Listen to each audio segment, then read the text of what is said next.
Fala galera, aqui é o Paulo Aragão falando, sejam todos bem-vindos ao Giro Bitcoin, esse podcast diário que vai te informar no menor tempo possível sobre as últimas notícias que agitaram o mercado cripto mundial.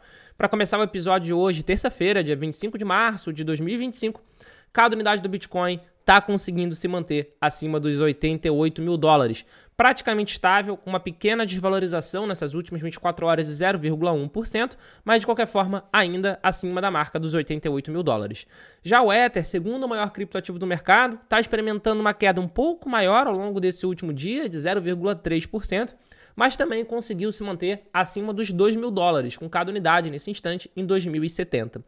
Dentro do top 10, vale a gente destacar a Solana na sexta posição, com uma alta de 2,5% nas últimas 24 horas e uma alta acumulada na última semana de cerca de 20%.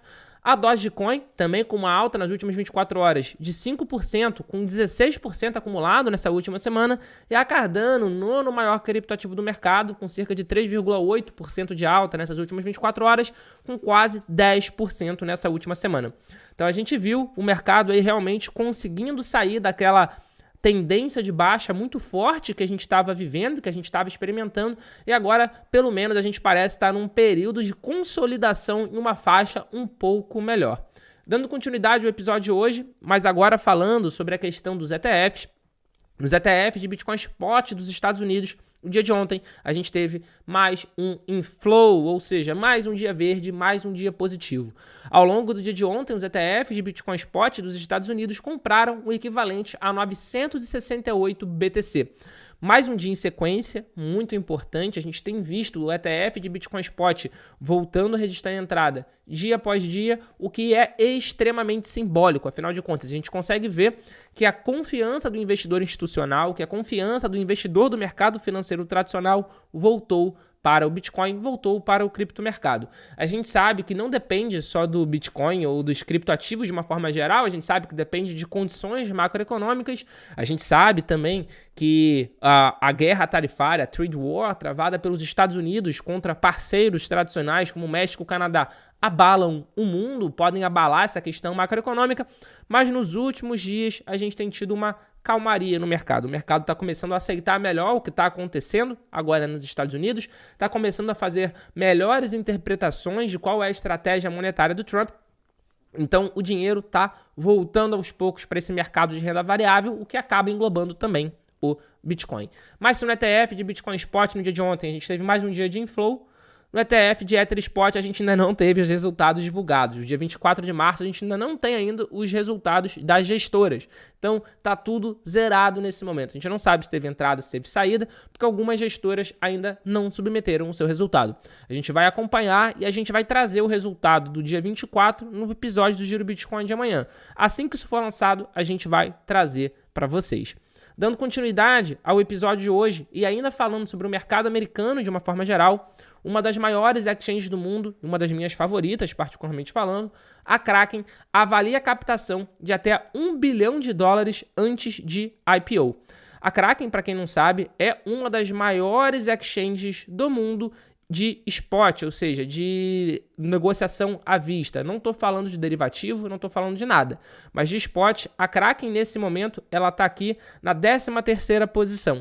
E ela é conhecida por ser altamente regulada. Então você consegue, nos Estados Unidos, por exemplo, utilizar a Kraken de forma muito tranquila. Inclusive com a questão bancária. Eles têm convênio com bancos ao redor do mundo todo.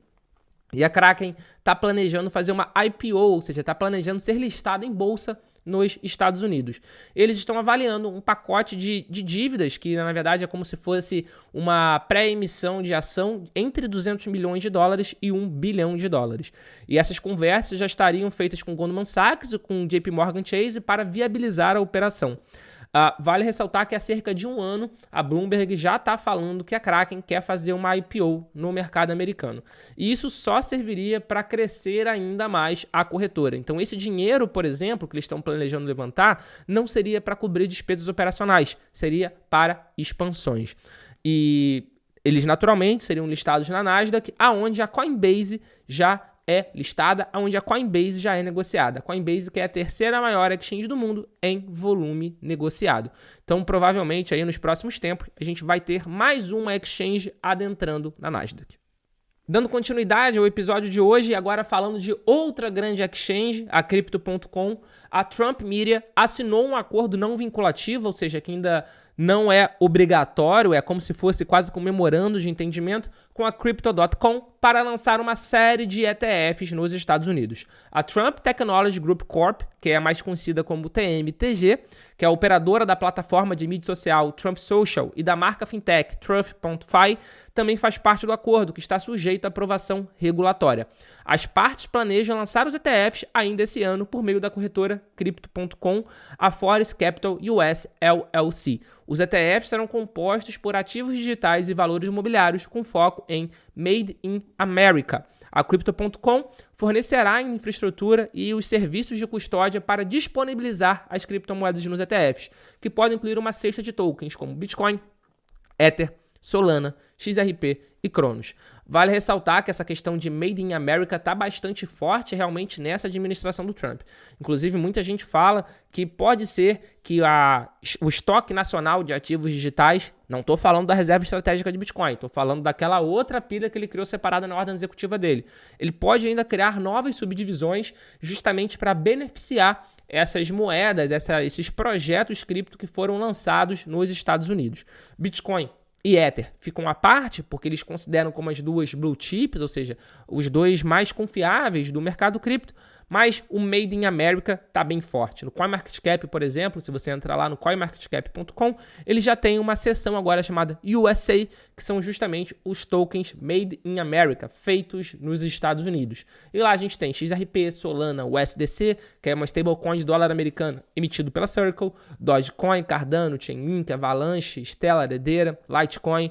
Então, a gente tem diversos projetos e esses projetos podem ser beneficiados justamente por esses ETFs que o grupo de mídia do Trump está planejando lançar com a Crypto.com. Se isso vai acontecer ou não, só o tempo vai dizer. Mas, de qualquer forma, demonstra claramente o interesse da família do presidente dos Estados Unidos com a indústria cripto. Dando continuidade ao episódio de hoje, mas ainda falando sobre a questão de regulação e focado também nos Estados Unidos, os projetos de lei de reserva estratégica de criptomoedas do Arizona seguem para votação no plenário. 2 propostas estratégicas sobre reservas de ativos digitais no Arizona foram aprovadas pelo Comitê de Regras da Câmara do Estado no dia de ontem e agora seguem para votação final no plenário. Se aprovados, os projetos permitiriam que o Arizona estabelecesse reservas estratégicas de ativos digitais compostas por ativos confiscados em processos criminais, além de novos investimentos com fundos públicos. Os republicanos, vale ressaltar, o partido do presidente Trump, detém a maioria de 33 a 27 na Câmara dos Representantes do Arizona, o que dá aos projetos boas chances de aprovação. No entanto, segundo a conta Bitcoin Laws, o último obstáculo pode ser a governadora democrata do estado, a Kate Robbs. Robbs tem um histórico de vetar projetos de lei, tendo bloqueado 22% das propostas em 2024, a maior taxa entre os governadores dos Estados Unidos. De qualquer forma, mesmo que passe, muito provavelmente esse projeto de lei vai ser barrado pela governadora democrata, porque essa acabou sendo a agenda democrata, por exemplo, quando eles estavam com a administração federal. E isso é um movimento que a gente tem visto nos Estados Unidos, os republicanos liderando essa aprovação, essa aceitação do Bitcoin, enquanto alguns democratas tentam travar isso em alguns locais. De qualquer forma, a gente sabe, pode ter a trava nesse momento, mas, sem sombra de dúvida, o Bitcoin é imparável. Isso é tudo uma questão de tempo. É uma questão de tempo até a gente ver todos os estados dos Estados Unidos, a maior parte dos países do mundo, grande parte das grandes empresas adotando o Bitcoin como um ativo de tesouraria, como um investimento, como um hedge contra a inflação, contra a desvalorização de todas as moedas. Então, por mais que seja barrado pela governadora do Arizona, que é uma possibilidade, é questão de tempo para todos os estados adotarem o Bitcoin, na minha opinião.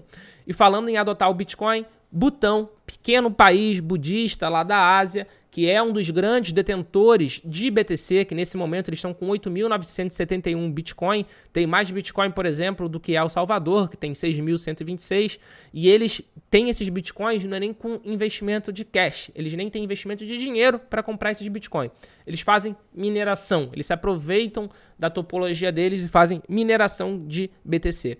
E ao longo do dia de ontem, eles transferiram 63 milhões de dólares em Bitcoin para carteiras diferentes.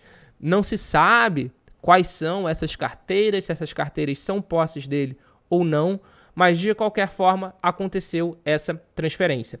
Aqui, embora o Bitcoin seja o principal ativo mantido pelo governo, a carteira da Druk Holdings, que é justamente esse braço de investimentos do Butão, também contém $334.580 em Ether e pequenas quantidades de outras criptomoedas, como LNQ, FIO e APU.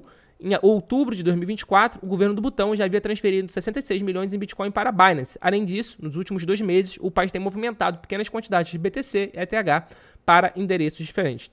Vale ressaltar que esse valor que o Butão tem de BTC já corresponde a 30,7% do PIB nacional. Ou seja, é um país bem pequenininho e que tem investido bastante em criptomoeda, tem investido bastante em Bitcoin. Hoje em dia, Bitcoin e as criptos são fundamentais para a economia de Butão. Aqui a gente consegue ver, inclusive, a carteira dele. Se vocês não conhecem o site Arkham Intelligence, vale muito a pena vocês procurarem. Você que está me escutando só por áudio, é